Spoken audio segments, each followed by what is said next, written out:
Magandang araw mga kababayan. Dito tayo sa ating mga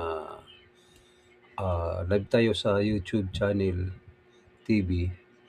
Uulitin ko para sa mga diehard supporter ni Sara Duterte, tayo po ay nagkakaisa. No?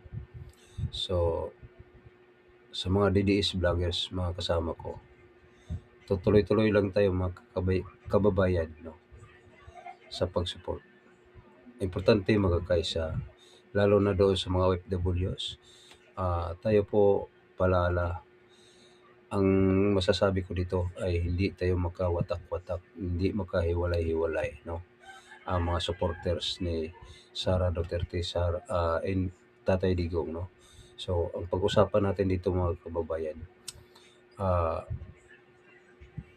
si Martin Romualdez ay tinatakot na ang mga senador niya, no? Tinatakot niya kapag kasi nagpapatawag si Mar- Romualdez na meeting nila, no?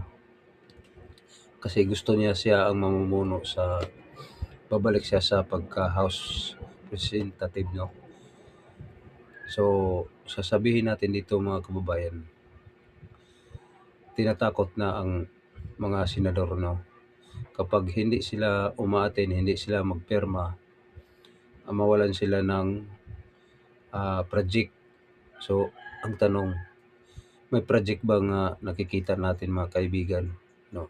Tayong mga DDS o buong mga dito sa ating bansa, sa pangyayari, may project ba nila nga nagawa? Di ba wala?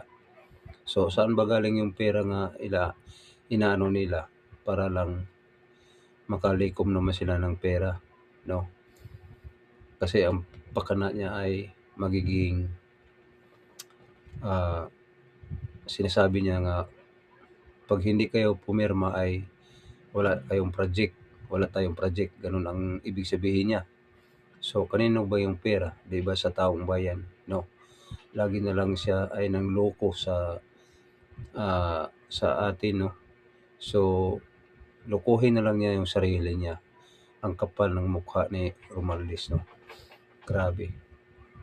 Sobrang kapal mga kababayan. So, dito tayo mga kababayan, tayong taong bayan, ginagamit na nga nila ang taong bayan, pakana nila, no? Para sasabihin nila nga sila ay nasa tama. Pero ang ginagawa nila na sa kamalian, no? So, hindi tayo matitinag sa sinasabi nila. So, magpatuloy ta sa pagsuporta kay Inday Sara